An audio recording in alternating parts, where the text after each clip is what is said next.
Vote আসে vote যায়, কিন্তু অনেকেই বুদ্ধাং শরণং গচ্ছামির মতো বুদ্ধ স্মরণ করেন বারবার। বুদ্ধ চলে যাওয়ার পর কারো কারো মনে হয় তার মতো মুখ্যমন্ত্রী যদি থাকতেন তাহলে বোধহয় অনেক কিছুর পরিবর্তন হতো। কিন্তু মমতা বন্দ্যোপাধ্যায়ের রাজত্বের পরিবর্তনের পর কার্যত শুভেন্দু অধিকারী ঠিক কেমন রাজ্য চালাচ্ছেন, ঠিক তার মধ্যে উঠে এসেছে বুদ্ধদেব ভট্টাচার্যের বাড়িতে নিরাপত্তা ফিরিয়ে দেওয়ার প্রসঙ্গ। মীরা ভট্টাচার্য রয়েছেন বুদ্ধের জায়া, আর তার জন্য নিরাপত্তার বন্দোবস্ত করছে সরকার, যেটা প্রোটোকল মেনে অনেক ক্ষেত্রে এটা স্বাভাবিক। কিন্তু কোথাও গিয়ে নিরাপত্তা ফিরে আসার পরও জল্পনা শুরু হয়েছে অন্যরকম। আমার সঙ্গে রয়েছেন মীরা ভট্টাচার্য। ম্যাডাম, আপনাকে স্বাগত। ম্যাডাম, আমার প্রথম প্রশ্ন, নিরাপত্তা নিয়ে ঠিক কী বিষয়টি? মানে আপনার বাড়ির সামনে পুলিশ মোতায়েন করা, আগেও একজন বসতেন, এখন এই পুরনো সরকার, নতুন সরকার কী ভূমিকা নিল? আমি বলছি প্রোটোকল অনুযায়ী উনি ওনার নিরাপত্তা রক্ষীরা থাকবেই, সেটা অনেক ছিল এখানে।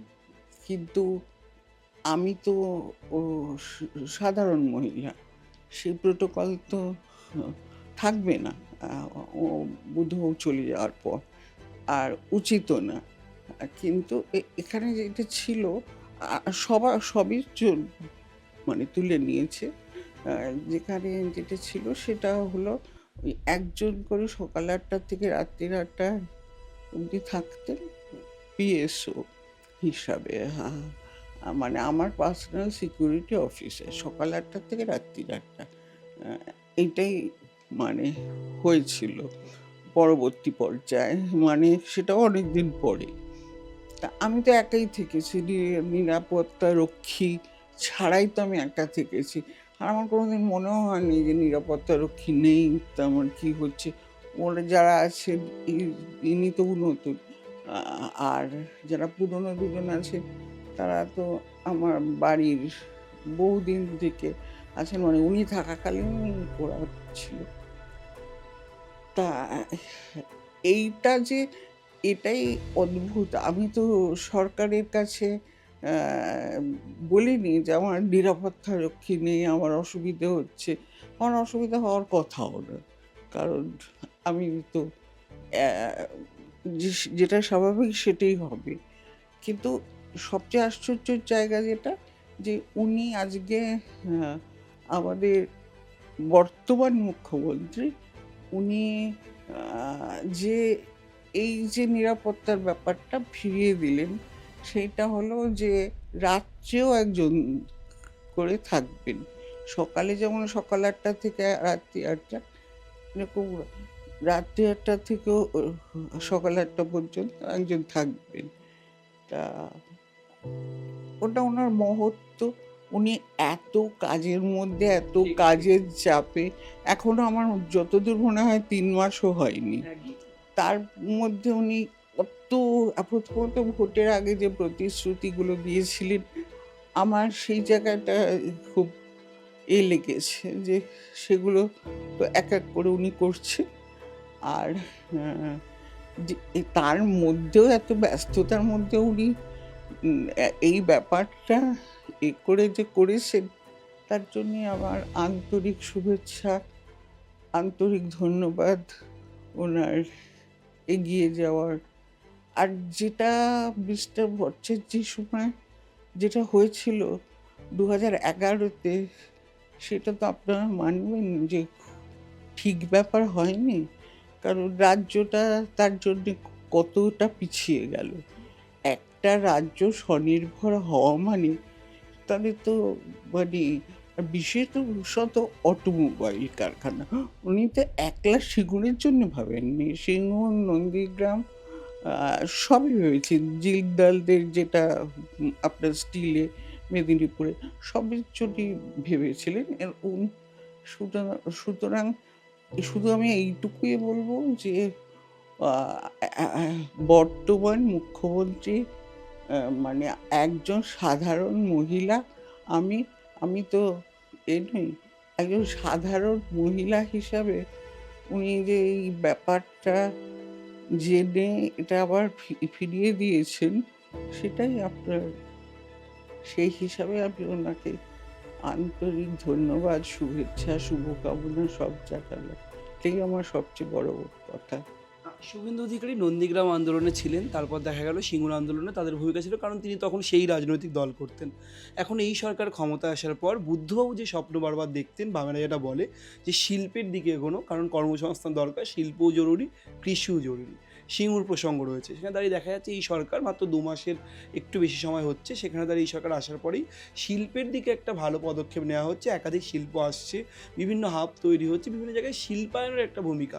বুদ্ধবাবু সেই পথেই যেন অনেকেই বলছেন বুদ্ধবাবুর পথেই যেন শুভেন্দুবাবু এগোচ্ছেন, অন্তত এই 2 মাসে দেখা যাচ্ছে। পুরো বিষয়টাকে আপনার কেমন লাগছে, যেন কর্মসংস্থান হোক বা শিল্প, বুদ্ধ জায়া হিসেবে কি মনে করছেন? না, আমি তো অবশ্যই বললাম যে উনি যেভাবে এইটুকু সময়ের মধ্যে যেভাবে আপনি উনি সমস্ত কিছু তুলে ধরছেন, যে মানে যেগুলো ভোটের আগে উনি প্রতিশ্রুতি দিয়েছিলেন সেগুলোকে উনি যে আপ্রাণ চেষ্টা করে যাচ্ছেন। আম, সেটা আগের প্রসঙ্গ নিয়ে আমি বলবো না। আপনি নন্দীগ্রামে যে এগুলো বললেন, আমার সেগুলো জানা নেই এবং আমি রাজনীতিকও নই, আমি সেগুলো বলবো না। শুধু এখন মুখ্যমন্ত্রী হিসাবে ওনার যে জায়গা, ওনার যে দায়িত্ব উনি পালন করছেন এবং যেভাবে দিনরাত পরিশ্রম করে করছেন, শেখার তো মানে সাংঘাতিকভাবে সকলের ধন্যবাদ জানানো উচিত ওনার। এই যে বলছেন সাংঘাতিকভাবে সকলে ধন্যবাদ জানানো উচিত, সাংবাদিকতার ছাত্র হিসেবে আপনাদের সন্তান সম আমরাও, শুভেন্দুবাবু আপনার সন্তান সম। এই কথাটি বিরাট কথা মীরা দেবী, যেখানে আপনি বলছেন ধন্যবাদ জানানো উচিত তাকে, কাকে বলছেন? শুভেন্দু অধিকারী। বামেরা বারবার তাদের নীতি আদর্শ নিয়ে একটা অল আউট আক্রমণ করে, সেখানে বুদ্ধ জায়া মীরা সন্তান সম শুভেন্দু অধিকারীকে এত স্নেহ মমত্বে ভরিয়ে দিচ্ছেন, কারণ আপনি বলছেন যে শুভেন্দু যেটা কাজ করছেন সে তার মহানতা, মহত্বের পরিচয়, তিনি মহান কাজ করেছেন, নিরাপত্তা ফিরিয়ে দিয়েছেন এত কাজের মধ্যেও। বুদ্ধ জায়া মীরা আমার নিরাপত্তা ফিরিয়ে দিয়েছেন বলেই মহান কাজ করছেন আমি একবারও বলিনি। সব আমি বলছি উনি যেভাবে এই 2 মাস মানে প্রায় 3 মাস ছুটে বেড়াচ্ছেন, সবে 3 মাস হয়েছে, মানে সবে তো এই সরকার ভূমিষ্ঠ হয়েছে, তার প্রধান হিসাবে এবং তার সাথে সহযোগী যারা আছেন তারাও সবাই মিলে দৌড়চ্ছে। দেখুন, রাজনীতি আ আ আ মতভেদ হলেও, রাজনীতিতে আলাদা মতভেদ হলেও কারুকে আপনার আ আ অভিনন্দন জানানো তার কাজের জন্যে, এটা আমার মনে হয় না যে কোনো রকম এ মানে অবশ্যই করা উচিত সবাই।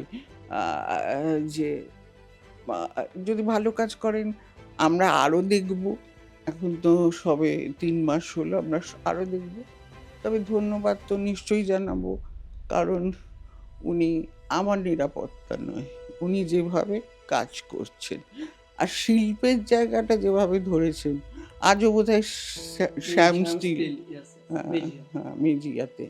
সিদ্ধার্থ শঙ্কর রায়, ঠিক তার পরপর আমরা দেখেছি জ্যোতিবাবুর যে সময়কালটা নিয়ে একটা ভালো আলোচনা হয়েছে। নিরন্তর একাধিক কাজ করেছেন ভালো মন্দ মিশিয়ে। তারপর এলেন বুদ্ধবাবু। বুদ্ধবাবুর একটা দীর্ঘ সময় মুখ্যমন্ত্রী হিসেবে বিভিন্ন কাজের মধ্যে অধিকাংশই তার প্রশংসাযোগ্য কাজ তিনি করেছেন বলে তার যে বিরোধী তারাও স্বীকার করেন এখনও। আজকে শুভেন্দু অধিকারী মাত্র আমরাই জানি যে ভূমিষ্ঠ হয়েছে সবাই সরকার। কোথাও কি রাজনীতির বাইরে গিয়ে একজন সন্তান সম শুভেন্দু অধিকারী, বা যদি আমি ধরি যে মাতৃসমা আপনি, সেক্ষেত্রে এই নতুন মুখ্যমন্ত্রীর কাজে কোথাও গিয়ে কি বুদ্ধবাবুর যে স্বপ্ন ছিল শিল্প নিয়ে বা রাজ্যের উন্নয়ন নিয়ে, অন্তত এই 2 মাস 2.5 মাসের মধ্যে সেই স্বপ্নের কোনো আঁচ বা ছোঁয়া খুঁজে পাচ্ছেন, অনুভব করছেন? দেখুন, বুদ্ধবাবুর যে ভাবনার সাথে আমি বলছি না যে ওনার ভাবনা মানে, কিন্তু উনি তো আপনি স্বীকার করবেন উনি শিল্পের জন্য দৌড়চ্ছেন। তারপরে আপনার পরবর্তী প্রজন্ম যাতে আহ, রাজ্যটার উন্নতি হয় সেগুলো করছেন, মানে আপ্রাণ চেষ্টা করে যাচ্ছেন। আমার একেবারে শেষ প্রশ্ন, মীরা ভট্টাচার্য কি চাইছেন নতুন সরকারের কাছে? কোনো আবেদন, রাজ্যের জন্য এটা হলে ভালো হতো, বা বুদ্ধবাবুর কোনো অদেখা বা অছোঁয়া স্বপ্ন ছিল, যে স্বপ্ন হয়তো মীরাই জানতেন যে বুদ্ধবাবু ক্ষমতায় থাকলে তিনি সরকারে থাকলে, মুখ্যমন্ত্রী থাকলে তিনি হয়তো এই কাজটা করতে পারতেন, সে কোনো অধরা কাজ কিছু রয়েছে, এটা শুভেন্দু অধিকারীর কাছে আপনি চাইবেন?